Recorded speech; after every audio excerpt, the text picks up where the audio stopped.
Charlotte Dornelas, plusieurs personnalités ont signé une tribune appelant à ne pas répondre à une question sur le pays des naissances des parents dans cette campagne de recensement 2025. Parmi ces personnalités, la Ligue des droits de l'homme, CGT, MRAP, etc. Pour quelles raisons? De quoi cet appel à la résistance à cette question est-il le nom? Mais c'est très intéressant parce que quand on décortique tout le texte, il y a énormément d'incohérences. Donc on va y aller par étapes. Mais leur tribune, donc elle commence par un encouragement à participer au recensement, pardon, au renoncement non, mais au recensement, Pas loin, pas loin. qui est décrit comme un bien public qui permet, je cite, d'avoir une image fidèle de la population et de sa répartition locale, et ainsi d'obtenir une connaissance fine nécessaire, notamment à la gestion des services publics et à l'aménagement du territoire. Voilà comment ils définissent le recensement et donc la nécessité d'y participer. Le recensement, pour faire simple, il y a tous les habitants des communes de moins de 10 000 habitants sont recensés intégralement tous les 5 ans. Et dans les communes qui sont plus grandes, c'est la moitié de la population à chaque fois qui est recensée. Donc vous avez une image à ce moment-là un peu qui se renouvelle En de permanence. votre population. Et dans la tribune, ils appellent surtout, vous le disiez, à ne pas répondre à une nouvelle question qui est facultative, donc ils se permettent d'expliquer qu'il faut un grand mouvement de résistance civique pour ne pas répondre à cette question, qui est une question qui concerne le pays de naissance des parents. Donc vous remplissez votre formulaire de recensement et vous indiquez où sont nés vos parents. Le tout, nous précise-t-il, après avoir milité ardemment pour que cette question n'existe pas. Alors pourquoi ? Parce que aucune politique publique, nous disent-ils, parce que alors là, il y a plus toutes les raisons du recensement, il n'y a plus que les politiques publiques. C'est la seule chose qui intéresse. Une politique publique ne devrait justifier que l'origine immigrée de nos parents soit collectée sur un bulletin individuel. Donc ça, ils le refusent. Pourquoi ? Parce que cela présente, je cite, beaucoup de dangers. Alors, cherchons les dangers dans la tribune, puisqu'ils vont nous les expliquer. Et ils nous expliquent que, comme tout le monde finit par répondre à une campagne de recensement, toute la population, et donc bien peu de personnes échapperont à l'enregistrement et à la conservation de l'origine immigrée de leurs parents. Et cela pourrait donc être un pas vers, je cite encore, une possible inégalité de traitement par l'État sur cette base. Fermez les guillemets. Alors, il n'y a plus beaucoup de dangers, il y en a un finalement, et c'est celui-là. Donc, le seul fait que vous indiquiez la nationalité éventuellement étrangère de vos parents pourrait engendrer une politique publique différente où il y aurait les Français de parents étrangers et les Français de parents français. C'est extrêmement crédible, par ailleurs, comme inquiétude. Ne peut-on pas comprendre, Charlotte Dornelas, que le déploiement des services publics se soucie peu de l'origine des parents des personnes dès lors que la nationalité est indiquée? Si, mais c'est évidemment pas le cas et c'est pas pour cette raison que la question est posée dans le recensement. Ils font évidemment semblant de ne pas le comprendre. En l'occurrence, dans la tribune encore, ils nous expliquent sur quoi reposent leurs craintes. Ils citent Jordan Bardella qui indiquait que des personnes d'origine étrangère qui travaillent, qui ne font rien de mal, n'ont rien à craindre de mon parti. Donc ça, c'est la phrase de Jordan Bardella qu'ils citent. Et ils nous disent, donc ce serait clairement un critère dans les politiques d'extrême droite. Je les cite encore. Alors, il y a une confusion évidente dans les termes, en l'occurrence, et alors confusion qui est faite en permanence. Vous savez, on parle toujours, une personne qui est née en France et dont les parents sont nés à l'étranger, c'est une personne d'origine étrangère. Un Algérien influenceur expulsé, c'est une personne d'origine algérienne. Ben non, en l'occurrence, c'est un Algérien. Vous voyez, donc le mot origine, il est mis pour toutes les situations et toutes les personnes. Donc forcément, à la fin, cette confusion empêche de faire la distinction. Mais on l'avait vu au moment de la loi immigration. Le RN, comme tous les autres partis, peut interroger la distribution des services publics aux étrangers en fonction de leur situation administrative, entre les clandestins, les personnes régularisées, mais évidemment pas sur le critère de la nationalité. Pour ce qui est des services publics, je rappelle que c'est la seule chose qui les intéresse. À la fin, ça n'est évidemment qu'une politique publique se fait en fonction du critère de la nationalité des personnes et non pas de celle des parents. C'est une évidence. Mais alors à quoi cette question dans le recensement pourrait-elle servir ? Eh bien la tribune donne la raison, mais elle l'oublie aussitôt.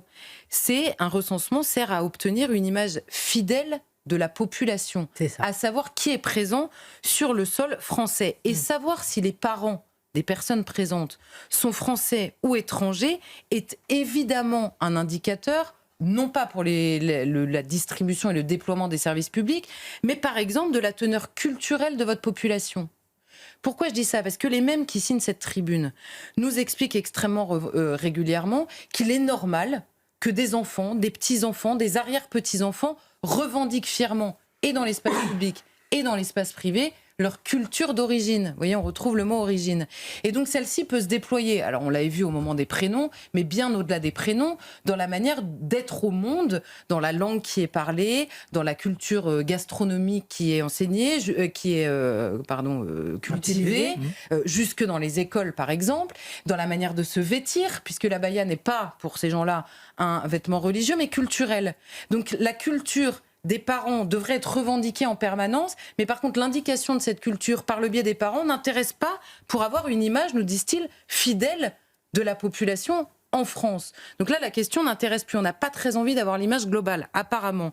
La deuxième chose, on ne peut pas déplorer en permanence une machine d'intégration cassée. Ce qui veut dire une machine d'intégration cassée, c'est-à-dire que vous avez des populations qui arrivent de l'étranger, dont les enfants, petits-enfants, arrière-petits-enfants sont français, mais ne le revendiquent pas. Ils ont des papiers français, ils ont la nationalité française, ils auront donc les mêmes services publics que tout le monde, mais il y a une intégration qui n'est pas bonne. Alors eux diront très probablement par manque de moyens uniquement, c'est la seule question qui se pose. D'autres diront en raison du nombre, mais peu importe. Si cette intégration est cassée, c'est bien qu'il y a une revendication étrangère. C'est peut-être important de savoir dans quelle proportion. Là, en l'occurrence, un recensement, c'est pas individuel, ce sont pas des histoires individuelles. C'est une photographie globale.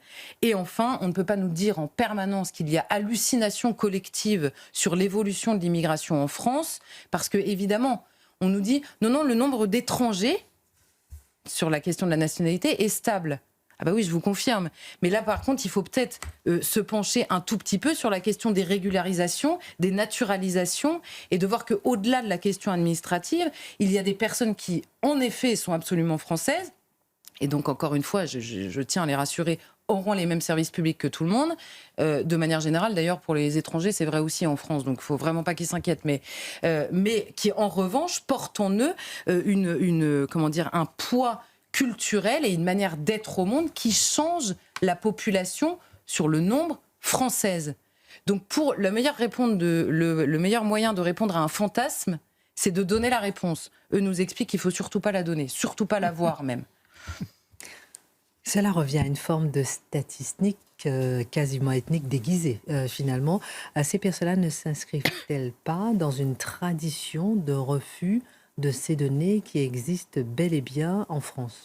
Alors, vous avez raison de dire quasiment, puisqu'évidemment, la question de la nationalité ne dit pas nécessairement l'ethnie, et même de manière générale, ne le dit pas pour certains Français. Je vais prendre un exemple, même sans parler de l'immigration extra-européenne, qui est évidemment un sujet très fort sur la question migratoire.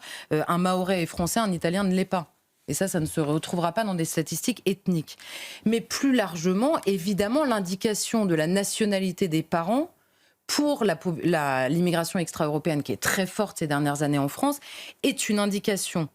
Mais pour répondre à votre question, est-ce que finalement ces gens s'inscrivent dans une tradition de refus des statistiques étrangers-français? Il n'y a jamais eu de refus des statistiques entre étrangers et français, mais de statistiques ethniques. Eh bien non. Puisque dans leur tribune, ils nous expliquent qu'ils ne sont absolument pas opposés, même pas aux statistiques nationales, aux statistiques ethniques. Pourquoi ? Parce qu'ils tiennent à préciser dans un long paragraphe de cette tribune qu'ils sont extrêmement attachés aux études produites pour montrer, je cite à nouveau, les inégalités qui résultent des discriminations pratiquées en lien avec une origine étrangère. Alors, donc, dans l'étude, on peut l'indiquer, l'origine étrangère, puisqu'il faut bien la renseigner pour qu'on puisse savoir s'il y a des discriminations. Donc là, cette fois-ci, on a le droit de la renseigner, ça ne gêne plus personne. Une couleur de peau, il faut donc non seulement la voir, mais la considérer, la couleur de peau, dans une étude, pour savoir s'il y a discrimination. Et une religion supposée,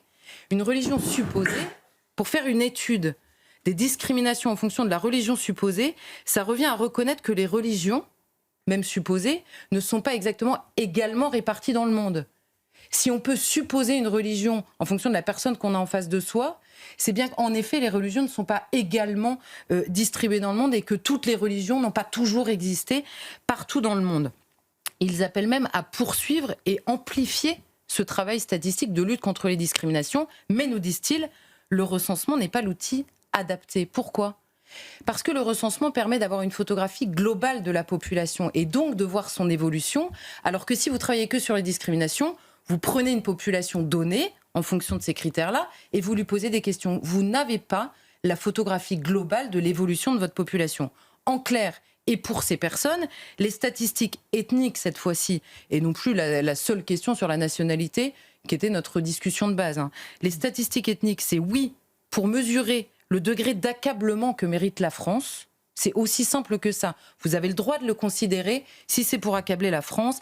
C'est non pour tout le reste. On se souvient de la question qui s'était posée au moment des émeutes. Dire que dans les émeutes, il y avait Mathéo et Kevin, c'est une statistique ethnique.